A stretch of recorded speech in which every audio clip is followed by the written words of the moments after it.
Hello students, आज फिर हम लोग सर्कल के क्वेश्चन को और आगे प्रोसीड करेंगे।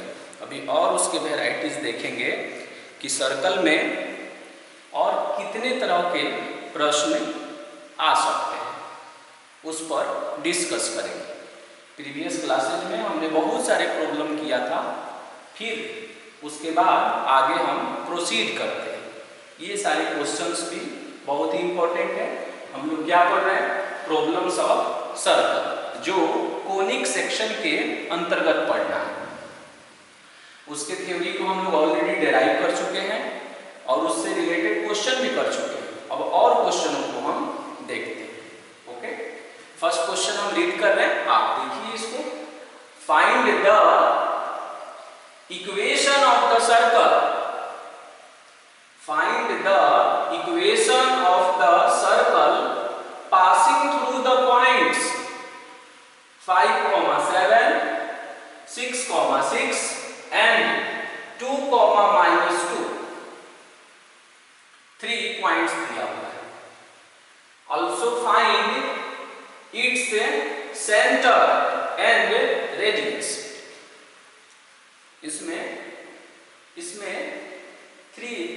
थ्री टाइप्स के आंसर क्वेश्चन इसमें इंक्लूड है। फर्स्ट हमको ये प्रूफ करना है, फर्स्ट हमें सर्कल का इक्वेशन फाइंड करना है।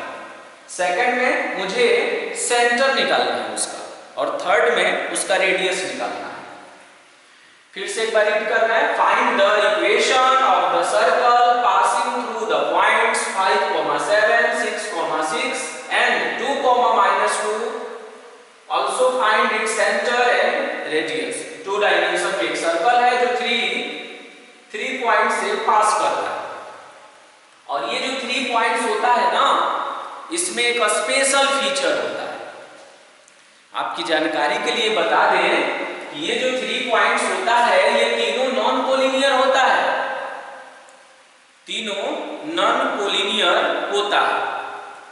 और एक और महत्वपूर्ण बात बतावें, जो 10th स्टैंडर्ड और 9th स्टैंडर्ड में पढ़ना था, कि 3 नॉन कोलिनियर पॉइंट से सिर्फ एक सर्कल हम ड्रा कर सकते हैं।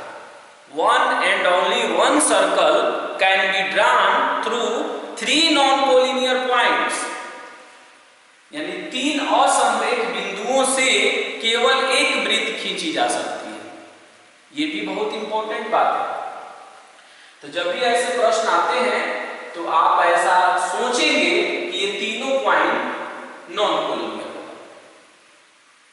अब है कि 3 ही पॉइंट क्यों रहता है? 3 से कम भी हो सकता है क्या? तो नहीं, अगर सर्कल सिर्फ 2 पॉइंट से पास करे और अगर उसमें कोई कंडीशन नहीं दिया हुआ है, तब हम उसके इक्वेशन को डिटरमाइन नहीं कर सकते।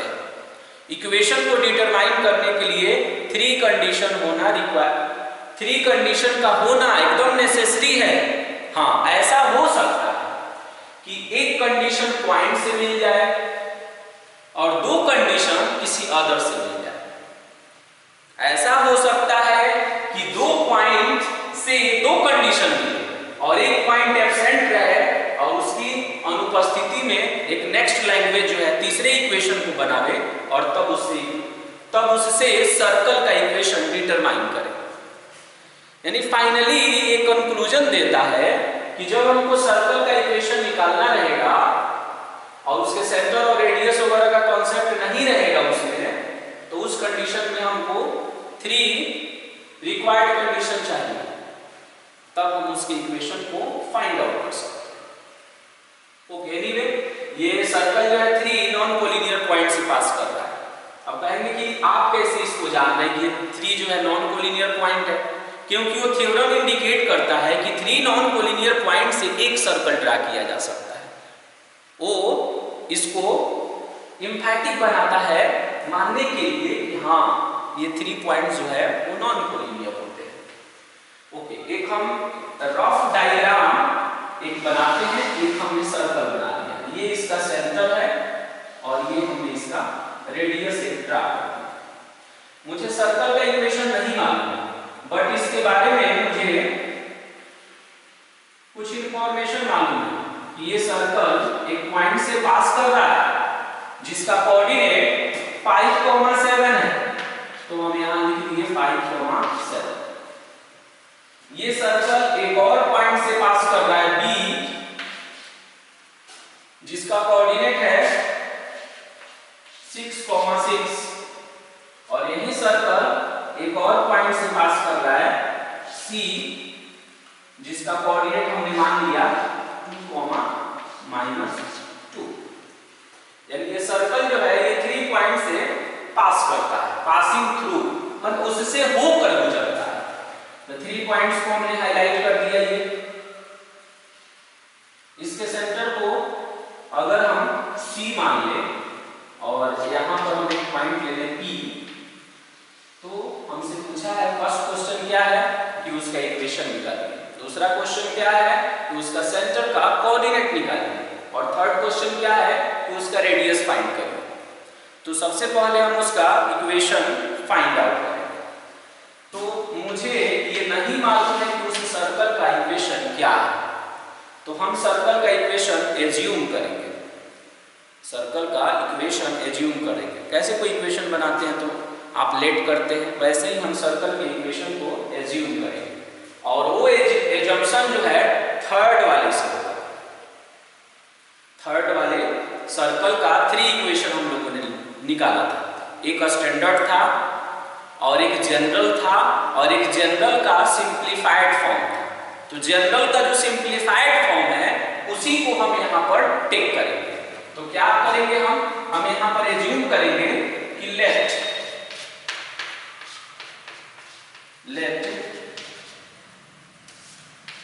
Equation of the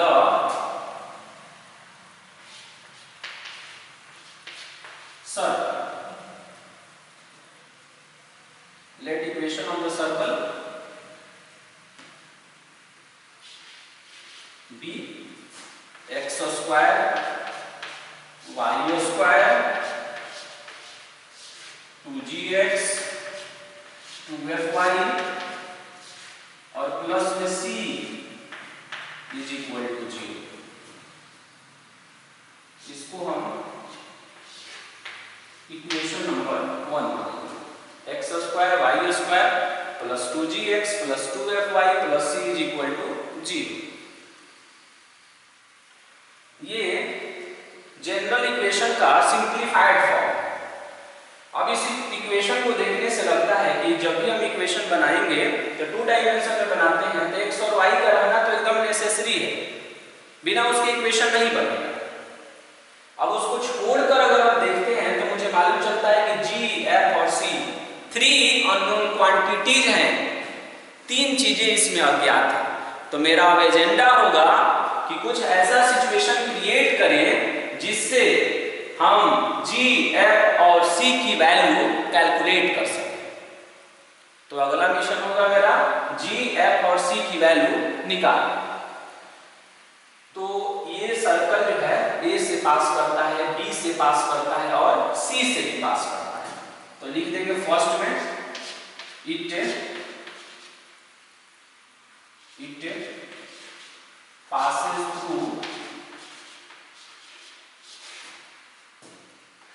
passes through A, B and C, यानी A, B और C से पास करता है जिसका कोऑर्डिनेट ऑलरेडी लिखा हुआ है। तो जिससे ये पास करेगा ना वो पॉइंट इसको सेटिस्फाई करेगा, वो पॉइंट इसको सेटिस्फाई करेगा। ये बहुत इंपॉर्टेंट बात है, इसको हमने कई बार हाईलाइट किया कि कोई भी इक्वेशन चाहे वो स्ट्रेट लाइन का हो या किसी कर्व का हो, अगर किसी पार्टिकुलर पॉइंट से पास करेगा तो उस पॉइंट का जो कोऑर्डिनेट होगा वो उस इक्वेशन को सेटिस्फाई करता है। अब कहेंगे सेटिस्फाई का क्या मीनिंग हुआ? तो सेटिस्फाई का मीनिंग ये होता है कि x के जगह पर x कोऑर्डिनेट पुट करना और y के जगह पर y कोऑर्डिनेट पुट करना। तो सबसे पहले हम a पर कंसीडर करेंगे। तो a पर जब हम कंसीडर करेंगे तो a का कोऑर्डिनेट है 5,7 और उससे ये इक्वेशन पास कर रहा है। तो इस इक्वेशन में x के जगह पर 5 रखेंगे और y की जगह पर 7 रखेंगे। तो कुछ ऐसा आएगा 5 का स्क्वायर प्लस y की जगह पर 7 है तो 7 का स्क्वायर, फिर लिख देंगे 2g और x के जगह पर 5, फिर हो जाएगा 2f और y की जगह पर 7 और प्लस में c इज इक्वल टू 0। अब जब हम इसको सिंप्लीफाई करेंगे तो ये कुछ ऐसा आएगा 25 प्लस में 49 प्लस में 10g प्लस 14f और प्लस में c इज इक्वल टू 0।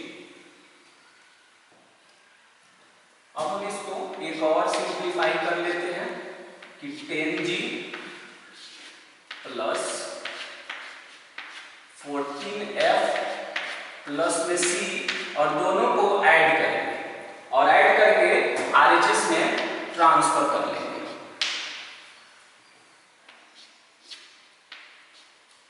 ये इक्वेशन नंबर 2 मान लेंगे इसको।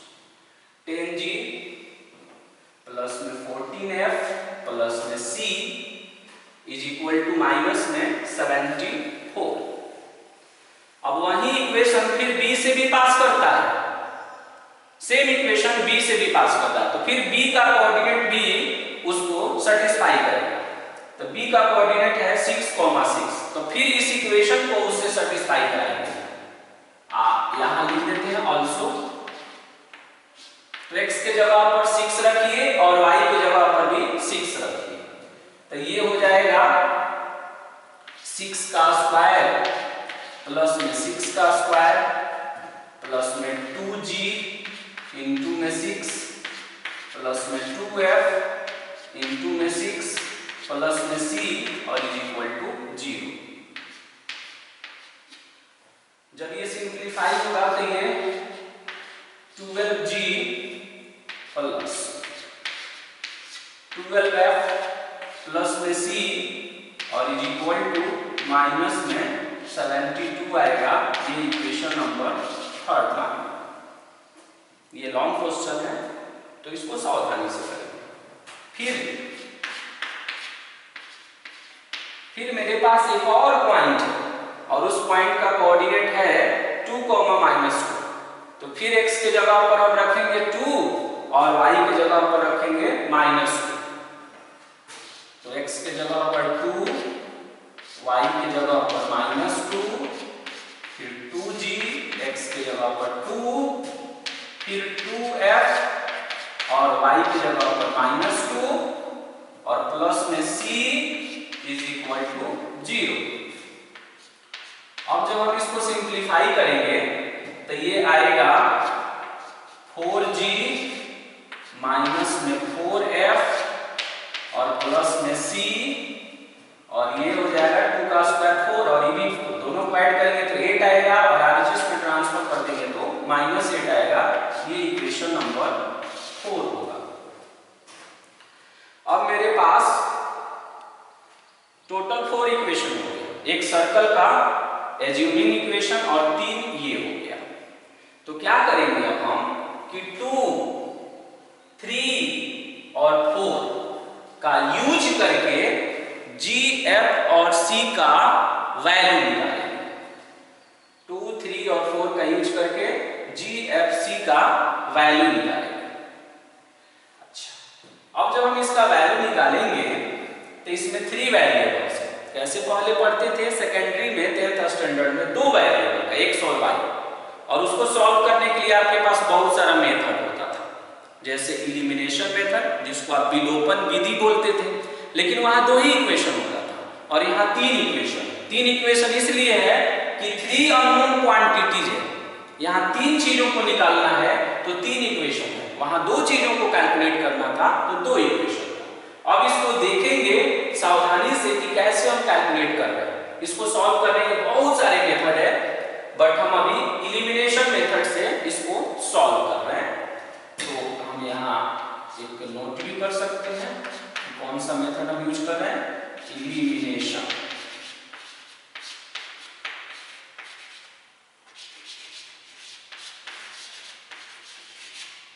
इलिमिनेशन मेथड यूज कर रहे हैं।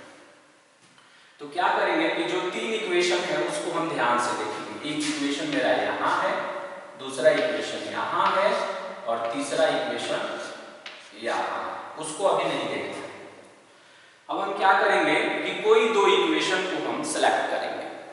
तो कोई 2 को सेलेक्ट करते हैं तो सेकंड और थर्ड को ही सेलेक्ट करते हैं। तो सेकंड और थर्ड वाले से किसी एक वेरिएबल को कैंसिल करते हैं।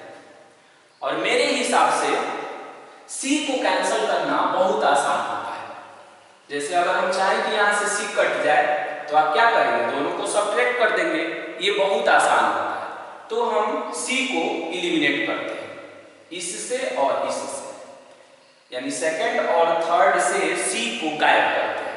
इसके लिए हम ऑपरेशन यहां लिख रहे हैं कि ऑपरेटिंग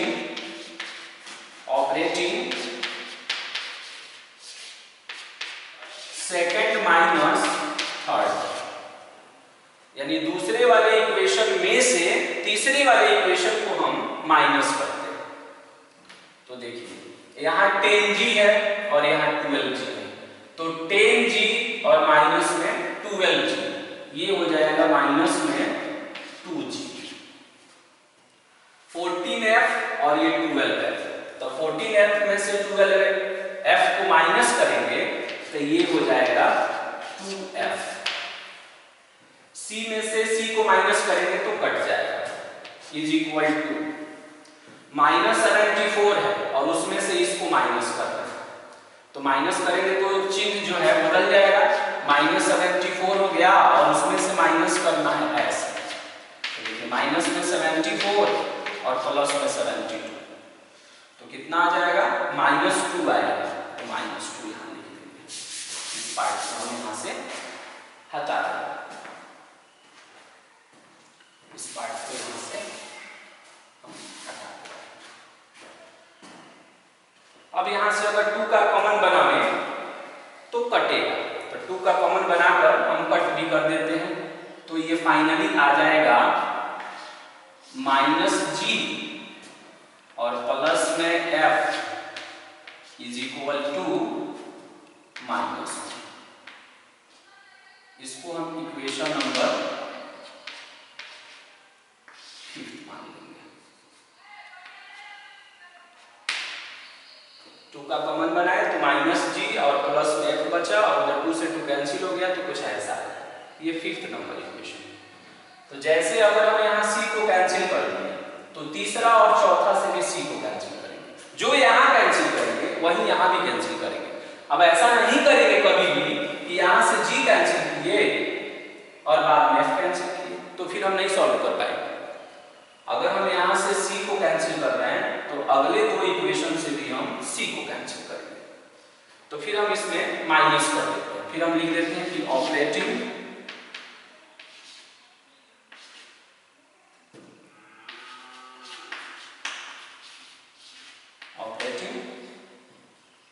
और 4th वाली इक्वेशन में से या 3 - 4 भी कर सकते हैं। जैसे वहां 2 - 3 किए, यहाँ पर 3 - 4, ये 3 - 4 करें या 4 - 3 करें उससे कोई फर्क नहीं पड़ता है। तो अब करते हैं, तो 12g में से 4g को माइनस करें तो ये आएगा 8g। 12f और ये माइनस में 4f है, तो ये माइनस जो है फिर प्लस हो जाएगा, तो 12f और प्लस में 4, ये 16f हो जाएगा। c कैंसिल होगा और माइनस में 72 और प्लस में 8 हो जाएगा, यानी 72 में से हम 8 को माइनस कर देंगे तो ये हो जाएगा 64। अब यहां से 8 का कॉमन बना लेंगे, तो 8 का कॉमन बनाएंगे तो g और प्लस में 2f और माइनस में 8 हो जाएगा। इसको इक्वेशन नंबर 6 मानेंगे, इसको इक्वेशन नंबर 6 मान लेंगे। अब जब हम इसको इक्वेशन 6 मान लेंगे तो g और f में मेरे पास दो इक्वेशन रहेगा। जैसे 5th और 6th को अगर देखें तो ये g और f में, और ये 10th स्टैंडर्ड का हो गया। अब हम 5th और 6th को सॉल्व करके g और f की वैल्यू निकाल लेते हैं। तो लिख देते हैं कि ऑपरेटिंग, अब हम इस पर फोकस करेंगे 5th और 6th पर, इससे g और f निकालेंगे। तो दोनों को ऐड कर देते हैं, तो 5th और प्लस में 6, तो दोनों को ऐड करेंगे तो g और g कैंसिल हो जाएगा, और f में 2f अगर ऐड करेंगे तो ये आएगा 3f, और ये हो जाएगा -1 और प्लस में 8 हो जाएगा। नहीं सॉरी, दोनों को ऐड कर रहे हैं तो -1 और -8, तो माइनस में 9 हो जाएगा। और इस आधार पर हम कह सकते हैं कि f का वैल्यू -3। अब हमने f को कैलकुलेट कर लिया,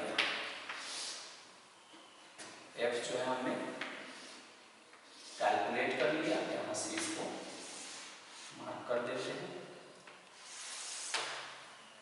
तो f जब हम कैलकुलेट कर लिए तो अब g को भी कैलकुलेट कर लेंगे कोई एक इक्वेशन से। तो g, अब f की वैल्यू पुट कर दीजिए, तो -g और f का वैल्यू है -3 और यहाँ है -1, तो -g का वैल्यू हो जाएगा -1 और प्लस में 3, तो फाइनली g निकालेंगे तो ये -2 आएगा। आप देख लेंगे माइनस को जब ट्रांसफर करेंगे तो कुछ ऐसा आएगा g का वैल्यू। तो g का वैल्यू कितना हो गया? -2 हो गया। तो g और f जब कैलकुलेट हो जाएगा तो अब मुझे c निकालना होगा। तो देखेंगे कि कौन ऐसा इक्वेशन है सेकंड, थर्ड और फोर्थ में सबसे इजी कौन है जिसमें पुट करके हम निकाल सकते हैं। फोर्थ वाला ज्यादा इजी है, तो फोर्थ से ही निकाल लेते हैं। तो लिख देंगे कि फ्रॉम,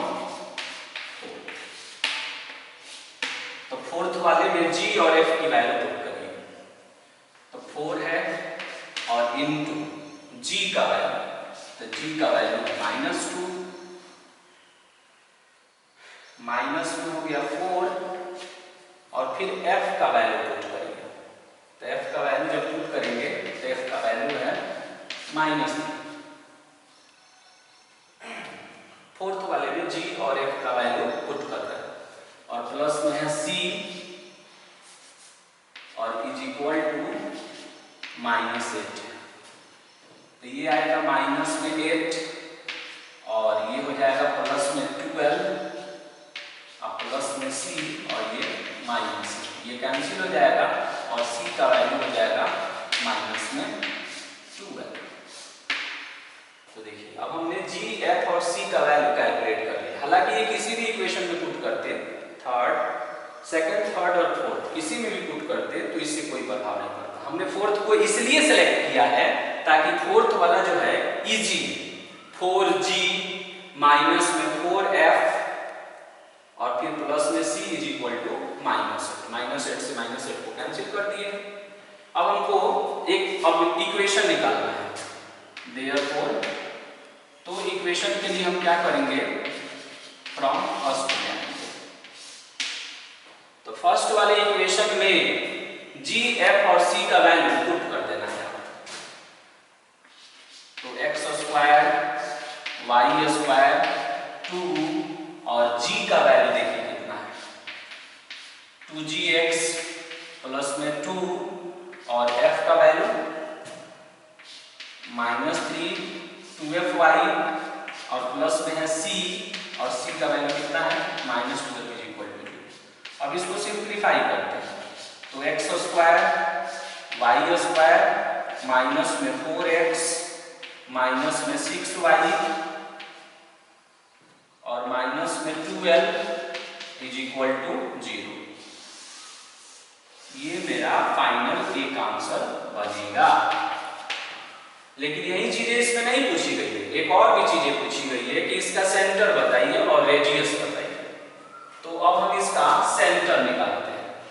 तो सेंटर जब हम निकालेंगे तो सेंटर का कोऑर्डिनेट हम लोगों ने पढ़ा था -g और -f होता है इस इक्वेशन में। अब क्या करेंगे कि g का वैल्यू कितना है -2 और एक माइनस ये है, तो इसको पुट करेंगे ना तो ये फाइनली बन जाएगा 2, ये सेंटर हो गया, सेंटर का कोऑर्डिनेट C था, निकालो। अब मुझे रेडियस निकालना है, रेडियस मींस उसकी त्रिज्या। इसका फॉर्मूला भी हम लोग थ्योरी में पढ़ चुके हैं, √g² प्लस में f² और माइनस में c, तो ये हो जाएगा √। अब यहां से g का वैल्यू और f का वैल्यू, c का वैल्यू पुट करेंगे, तो g का स्क्वायर है तो ये 4 आएगा, फिर f का स्क्वायर है तो 9 आएगा, और माइनस में c है और c का वैल्यू ऑलरेडी माइनस में, तो ये प्लस में 12 आएगा। अब इसको जब हम करेंगे तो ये 25 आएगा, और 25 को जब हम सिंप्लीफाई करेंगे तो 5 आएगा। इसका मतलब ये होगा कि इसका रेडियस जो है 5 यूनिट है, जिसको हमने सीपी माना, और इस तरह ये 3 आंसर बनकर उस क्वेश्चन को समाप्त करेगा। एक आंसर यहाँ सेंटर से, एक उसका रेडियस का, और एक उसका इक्वेशन। अब हम ये कंप्लीट हो गया आंसर, फर्स्ट वाले क्वेश्चन को हमने कंप्लीट कर लिया, ये लॉन्ग क्वेश्चन था, और यहाँ पर आकर हमने फाइनली इस क्वेश्चन को समाप्त कर लिया। अब सेकंड वाले क्वेश्चन को देखते हैं। सेकंड वाले क्वेश्चन और फर्स्ट वाले क्वेश्चन को बारीकी से ऑब्जर्व करेंगे आप तो मालूम चलेगा कि 3 पॉइंट्स वही है, 5, 7, 6, 6, 2, -2। तो क्या ये संयोग है कि सेम हो गया है, या कुछ इससे बताना चाह रहे हैं आप? तो एक्चुअल में ये संयोग नहीं है, हमने उस तरह का प्रश्न का सेटअप बनाया है, इससे कुछ आपको बताना चाह रहे हैं। तो जब सेकंड वाले प्रश्न को हम बनाएंगे तो इसमें 4 पॉइंट्स, और इसमें एक वर्ड यूज हुआ है कॉन्साइक्लिक। उसको हिंदी में एक वृत्तीय बोलते हैं। तो ये चारों पॉइंट को मुझे प्रूफ करना है कि कॉन्साइक्लिक। मान लेते हैं कि चौथा पॉइंट को हमने मान लिया D, और ये -2, 0 हो गया। बस इसमें यही था कि ये 4 पॉइंट है, उसको कॉन्साइक्लिक प्रूफ कर दीजिए। लेकिन ये भी क्वेश्चन लॉन्ग है, इससे ज्यादा लॉन्ग है, बनाने में। इसको जब बनाएंगे तो इससे कहीं बड़ा प्रश्न है ही। तो क्या प्रूफ करना है कि 4 पॉइंट है और चारों कॉन्साइक्लिक है। इसका मतलब ये हुआ कि हमको ये प्रूफ करके दिखा देना है कि चारों पॉइंट एक ही वृत्त पर स्थित है।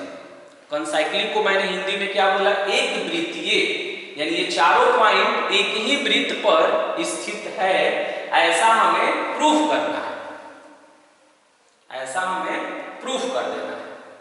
तो क्या करेंगे कि जब भी कॉन्साइक्लिक वाले प्रश्न आएंगे, अब देखिए क्वेश्चन नंबर 2 को हम सॉल्व करने वाले हैं। यहाँ कहीं इतना ही में सॉल्व कर लेंगे क्या?